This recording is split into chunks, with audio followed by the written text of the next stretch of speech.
JJK episode 5, season 2. The last of Heavenly Delusion, not Heavenly Delusion. Oh, Jesus Christ. Is there another anime perhaps you want to talk about? Of course. The brain is all over the place today. The last of Hidden Inventory.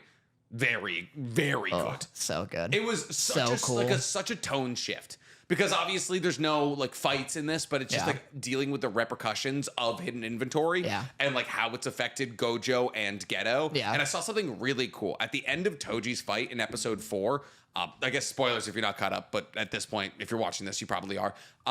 There's like a scene where obviously like Toji is telling Gojo about his son, Megami, and then Toji's curse crawls to Geto. Yeah. And so people are like, Toji gave Gojo his blessing and Geto his curse.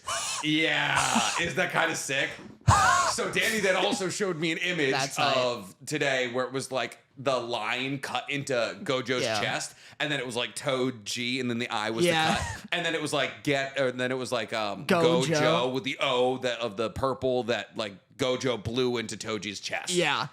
That's a tough one to describe. That was really hard to describe, but I got it. I nailed it. You're right. The names, man. Yeah, they're all 4 letters. Fucking trips you up. Yeah, that blessing and curse thing, like, kind of sick, right? Fuck off. Like, yeah, kind of sick, right? That's so cool. This episode had such cool shit. Oh my god, yeah. And I want to read Jujutsu Kaisen 2 now, actually, because I want to see how because again, this episode really highlights the change in direction 100% so much, and so I want to know what the manga is. Like, is the manga more season 1 or is it season 2? Because that's my thing with Chainsaw Man, where like, am I going to be disappointed with the manga because everyone's like, the tone is different and I like the tone of the anime? So am I going to read Chainsaw Man and be like, oh, maybe this isn't as artsy and smart and cool as I thought it was? No, you're definitely with Chainsaw Man. It's more like a chaos. Like, it's like a controlled tornado. And like, I feel like, I don't know. I don't understand that sentimentality because I feel like the manga and the anime match up really well for Chainsaw Man. Okay. And like, people are like, I don't understand where the problems lie. I genuinely like, I don't think I've ever had anybody actually like you talk about how there's people out there who say it, but like Trash Taste are the people. I don't watch Trash Taste. Me neither. I don't watch Trash Taste. And it's probably just a lot of people regurgitating their opinions because like, that's just what happens. But like, I've never had somebody actually sit down and be like, this and this and this is why I don't like it. Because like, I've read the manga and I've watched the anime, and there feels like there's no separation to me. Right. Like, it feels like a very good adaptation. It's hectic. Things explode. We cut things down the middle. Like, the music direction is like strumming bassy, you know? Like, it's chaotic. As it should be. With JJK, it's kind of a weird one. So, I like JJK's manga, every arc kind of has a tonal shift, right? And Hidden Inventory is supposed to give in the end, like in the beginning, it's supposed to be like, oh, Geto and Gojo are together, we're happy and all of that. And that's like them as children and like the promise of innocence and then like the loss of innocence. So like, I think it did a really good job of showing, like building this swell of emotion in the beginning and being like Gojo and Geto are slightly at odds, but like they still understand each other. And then like key events throughout it, they did a really good job of breaking them apart and like how Toji is kind of the thing that set them on different paths.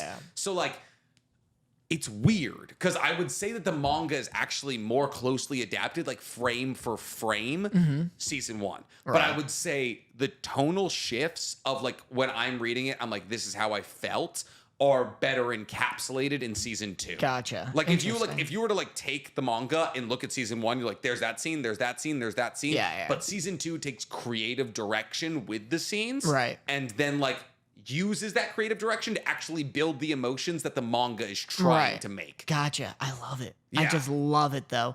Can I go over my little bullet points of the coolest bits? Yes.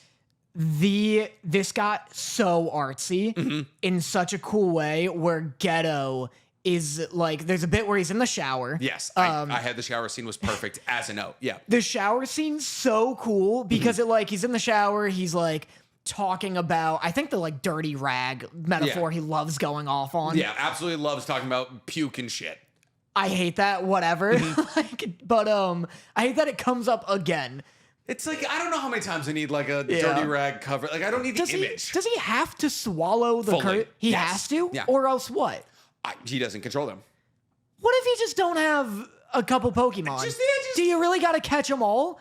Well, the problem is like he has moves like Maximum Uzumaki that like make a big old swirl of all of his curses and just like make a laser beam. Yeah. So the more curses, the stronger. But he just likes doing it then. It's a power thing. Yeah. It's like, do I need to run through the grass on the way to every single gym to level up my Pokemon to beat the gym trainer? Probably not. I'm already over leveled, but like I'd like to be higher. Well, but it's like playing Pokemon and like catching every single Pokemon that you encounter and being like that's fair. Instead of running, instead of just pressing A and fighting it, and then being like, I hate Game Freak. Yeah. And it's like, humans aren't making you swallow these things. Yeah. No one's making you. You know what it is? What? Geto's living the Legends of Arceus. Yes. Absolutely. He needs to catch like 1,000 Bidoofs to finish the Pokedex. He's playing Pokemon Go. Like exactly. He's like one of them will be. He's shiny hunting. Yeah. That's what 3,000 encounters, he's shiny hunting. Yeah, that's why. So I guess that's why, because that was my only thing is it's like, I'm like, where did this hatred for humanity come from? It felt like it came out of nowhere. And I guess what I deduced, and maybe I'm wrong, is that it came from he hates swallowing the curses. Like, it sucks. And also he's seeing Gojo, like, become so strong. And he's the strongest. Yeah, he's, like, jealous of that. And so him doing this thing that he hates and it tastes awful to him for humans, he's like, these fuckers, like, they don't know I'm doing this. They don't appreciate it. Why can't they fend for themselves? Yeah. And wouldn't it just be nice if I didn't have to do this? Is that kind of his motivation? It's more like, so Geto's core tenet is protecting the weak. Right. Like his entire core tenet is protecting the weak. But the problem is this season makes like the idea of who's weak switch for him. Right. So there's a couple of things that we see in this episode that are really big key switching moments. So like obviously Rico gets shot. Yeah. And it's kind of that moment that like the paint starts to get peeled for him where he realizes that even though non-sorcerers don't have the ability to see curses and don't have the ability to, control curses or use the limitless or things like that, they have money and political power and like can hire people to kill innocents. And then like what they did, what was absolutely crazy, and they skipped it almost entirely, is there's a scene in the manga, and they only alluded to it in the anime. Yeah. There's a scene in the manga where Gojo and Geto. So yeah, as I was saying, Geto realizes that like non-sorcerers have like the money and political power to protect themselves and like get what they want. Right. And what Geto realizes that Jujutsu sorcerers are the minority. They're like strong. They're stronger than your average human, but like humans are pack animals that have like this ability to garner massive amounts of power. So like losing Rico like makes him realize that. And then like he starts talking to Yuki. Yuki is the girl, the blonde girl, the special grade. And she's like, I want to address the cause. And it's at that point that he realizes that like, oh, that's what I want as well. Like I want to rid the world of cursed spirits, but like how do we do that? Like, but he doesn't want to rid the world of cursed spirits for non-sorcerers. That's his real issue, is the dichotomy in his soul is like, I'm trying to understand who I want to protect, sorcerers or non-sorcerers. Yeah. And in the shower scene, you see him start to realize that like he keeps saying, I told myself it's not uncommon what I saw. Yeah. And like all of these kinds of things. And it's like, I told myself I would be a powerful Jujutsu sorcerer to save the weak. Yeah. And what he's realizing is like the two ways that Yuki points is protecting sorcerers or non-sorcerers. One is eliminating all non-sorcerers, and the other is like dealing with his issues. Yeah. And so he decides to eliminate all non-sorcerers so he can save sorcerers. Because he loses Haibara, his underclassman. Yeah. And he realizes there's no point in doing this if all I ever end up with is a pile of my comrades' bodies. Right. So like here we are struggling in silence because nobody knows. And like nobody knows about cursed spirits because we put up curtains, other people can't see them, things like that. And then that's solidified by the point where he goes to the village, and what is better explained in the manga, but is kind of conceptually explained in the anime, is that the two little girls in that cage can see cursed spirits. But they told the people in the village they could see cursed spirits. So they could see the cursed spirit that was actually like killing the people in the village. Right. So everybody in the village assumed it was the girls who were doing it. But it wasn't them. So they threw them in a cage and they were beating on them. And so those were sorcerers. Yeah. And those are the sorcerers that are with Geto when in chapter 0, the two girls that are with him that are like on their phones all the time. Interesting. Yeah. And so he's realizing, like, that's his solidifying moment of realizing the second that we establish that we are separate or different, like it's like the bent nail gets hammered. Yeah. And so it's like we are the weakened class, even though we're stronger, even though we have abilities that other people don't have. It's very similar to Magneto, like his stance. Like it is. It's like very. It's we are the minority, but the powerful minority. But like the weak majority could suppress, like kill us if they wanted to in a heartbeat. So like let's make the entire world mutant so they all understand. And bigger than any of that, what I was talking about earlier before my camera shut off, was there's this scene. Did you see the scene where there was a bunch of like the people, it was like blurry and there was like a bunch of people standing, it was like bluish. He kept remembering it in the shower. It was like a bunch of smiling old dudes. And it was like a fuzzy blue scene. So after Rico dies in the manga, Geto and Gojo like go into the Star Plasma Vessel Association.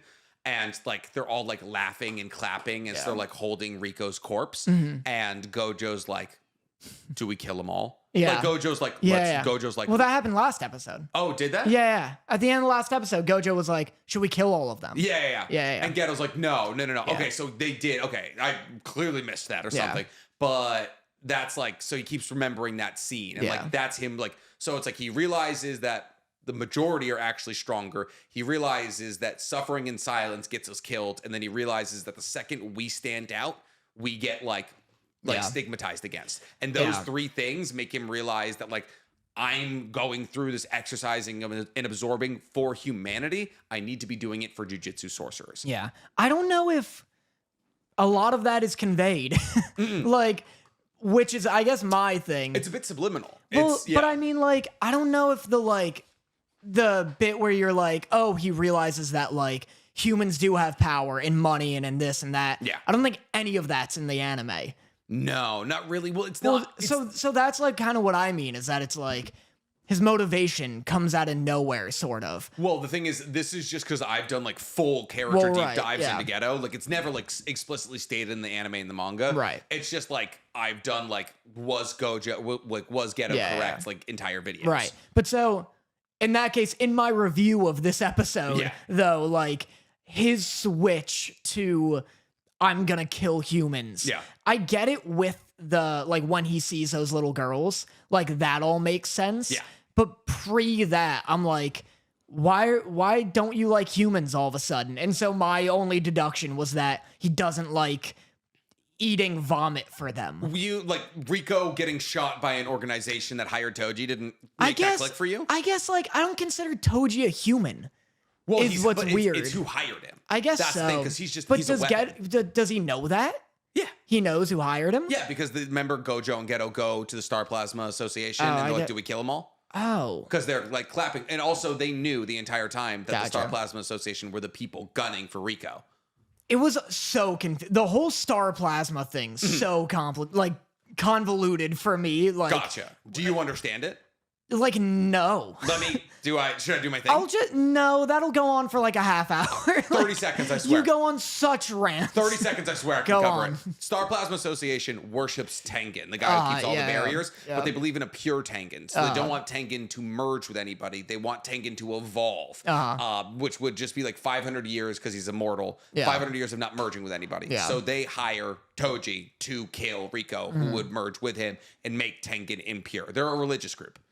Easy as that. Well, right.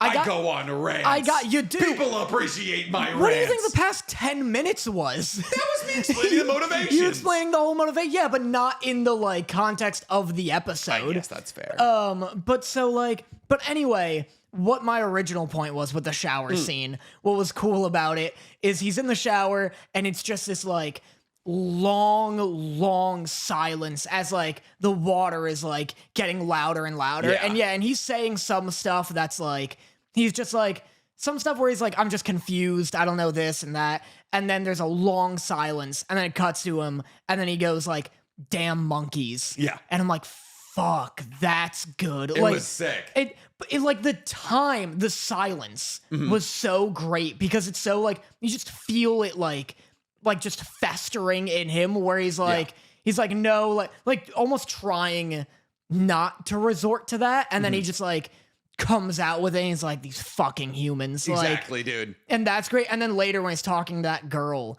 the blonde girl, like you hear the rain start coming in. I was about to say. And it's just matching that sound. And they start panning out, and then they slowly get closer, and the rain sound gets louder, like the more things begin to click in Geto's brain. That's great. I love, they do a shot where like she's talking, and she's like, she tells them about like the option where it's like, you can protect, essentially like the option of just protecting Jujutsu sorcerers. Yeah. And then when she starts talking about like the option of like making all humans like, or like protecting humans essentially, like that option, they do a shot where it's overhead and he's sitting on the bench and she's still next to him, but like a light fixture is covering her.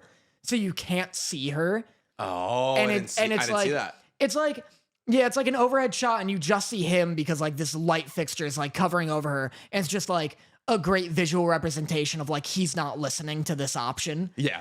And it's just sick. I didn't even see that. That's kind of sick. What I really liked is when him and Yuki are sitting talking about Toji, how he had like no cursed energy. They projected Toji on that back that was screen rad. as like to like project their thoughts. Yeah. So sick. That's super cool. I also love Gojo. Gojo's dynamic with Megumi is really cool in this episode. Also, Megumi's hairstyle only works on a child. So you're saying now that he's an adult, it's weird? It was always weird. I always thought Megumi looked dumb, but seeing him as a teen or like as a first grader rather in this, he looks so good and normal. Sick. Yeah, he looks rad. Like, as an adult, you're like the practicality of that hair. Like it's like the least logical hair I've ever seen outside of like Jotaro, whose hair is like part hat. Yeah, it's literally like it goes hat straight to hair. And so that is like because like if you saw that in real life, you'd be like, how did you do that? He looks like Reese from Malcolm in the Middle. You know what he looks like? He looks like the main character from Promised Neverland. The boy. No, wait, the girl. Which one? I don't think he looks like either of them. The one with she's got the Ray? Yeah, Ray. A little swoops. Ray. Ray? Yeah. No, you're talking about the one with black hair. I'm talking about the one with the orange hair. I think I'm talking about the orange hair girl. Okay. Let me look this up. Show me. What's her name? Like Anna or something? Or like something like that. Oh no, it's definitely her. Look. What's her name? She got all the swoops. Ray's hair is like flat. Yeah. Anna's got all the. We're going with This Anna. looks nothing like it. It's got all the swoops. No. Listen. But he looks like a sea urchin. Oh my god, he does look like a sea urchin. Yeah, he looks like a sea urchin. But anyway, Gojo's relationship with him is really cool because it's like Gojo is still nuts a little. Like Gojo is so he never goes away. I know, but in season 1, it seems like a quirkiness and like an overconfidence because he's essentially immortal. Yeah. But in this, it's more of an insanity where he's like, I like that he's like, goes up to Megumi and he's like, by the way, I knew your dad. And then he cuts him off and he's like, I don't want to hear, I don't care. And then Gojo's like, all right, but if you ever want to know, I'll tell you. Like, he's like hyped to tell this kid that he killed his dad. Yeah. And I think it's like, I think Gojo hates Megumi a little. But in a like, hear me out. No, it's crazy. Considering what's happening in the manga right now, it's kind of wild that you say that. Well, because it's pretty obvious. I like that the relationship is that he's like, as an added insult, like Gojo's on his god complex right now, where he's like, this guy tried to kill me. I came back from that. I cannot be killed. Yeah. Like, how dare this guy get so close? And so now, after I killed him, I'm gonna fucking mentor and become his like kid's father. Yeah. And so it's like Gojo's on this bit of like a power trip where he's like, I'm going to be your new dad, and like at a moment's notice, I'm gonna brag about being the one who killed your dad. It's just crazy that you say like, because like with that sentiment very much lines up with what's going on in the manga currently. Sick.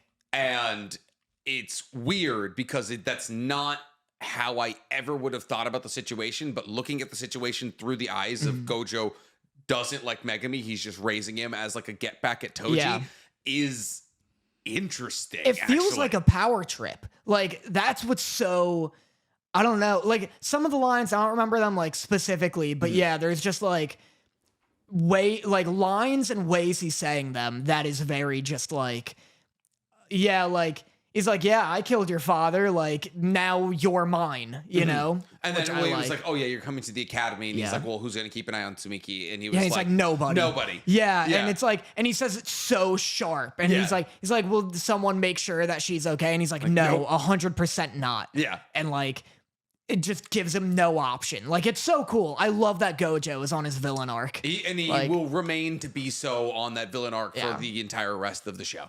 Gojo, I love that, takes a big step forward as a character in the Shibuya incident, and then takes a big step backwards as a character. That's so high. And then is now once again very prevalent, is the main character right now in the manga, pretty much. It's so weird that there's no correlation between Chainsaw Man and Jujutsu Kaisen. What do you mean? Like, neither of them are inspired by the other. It's so weird because Gojo is such a Makima, where it's like this badass. Please go off. This badass OP mentor who is clearly just evil and like psychotic.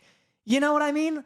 No, I understand the correlation is you're making it. I've just never even been like, oh, Gojo and Makima, same person. They're just, I mean, not in the sense that I'm like, oh, everybody Makima's, wants to fuck them. Yeah, yes. Yeah, like, actually. Yeah, but like not even in the sense that I'm like, oh, Chainsaw Man's just a better Jujutsu Kaisen, like blah, blah. Like, which are points I've made before. Yeah. But like, but in the sense that I'm just surprised that it's not, like they're very similar in the role of like, oh, I see why the characters look up to them because they're so powerful, they're so confident, and they give them affirmation.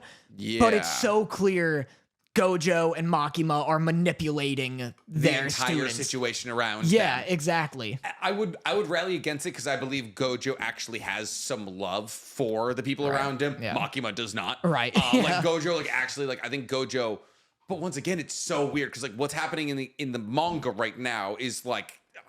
It's mean. It's not like but it's not intentionally. It's not like Gojo's fault, but the way he's responding to it is like, but I think it's like he's doing that because of the context that he's in, but he's like, I don't really give a shit. Yeah. You know, but like the way he like treats Yuji and like, man, it's weird though, because like there's times where he's found out about certain things and you're like, I feel like you should be more distraught considering the situation. Right. But yeah, it's just wild that you say that because like I just never really thought about those two being connected, but like with the way that the manga is currently heading. My last note of the episode that no one's gonna like. Okay. Is I was like, because before I was like, you know, I'm loving the season. And this episode, like, I agree with you. This season, best anime of the year. Easily.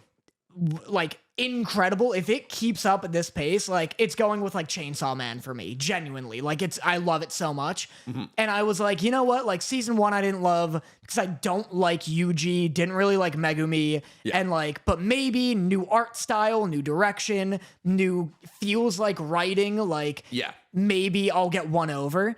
At the end of this episode, Yuji and the gang show up, and my body just went, oh, you guys. God I was damn like, it. I was like, oh, these guys. You just want Gojo the story. I just don't like any of them. Yeah. I don't like looking at them anymore. That's like the entire JJK fan base. Really? Like, Gojo has been the most popular character in JJK for as long as JJK has existed. Yeah. It's like he is number one, will always be number one. So much so that the writer, the author of the story, doesn't like him. Because he's like, we get it, guys. You all love him, but I'm trying to write a story about Yuji. And everyone's like, bring Gojo back. Yeah. Bring Gojo. And everyone's like, please stop. He's not the main character. And he's broken. He figures everything out like immediately. He's not an interesting character.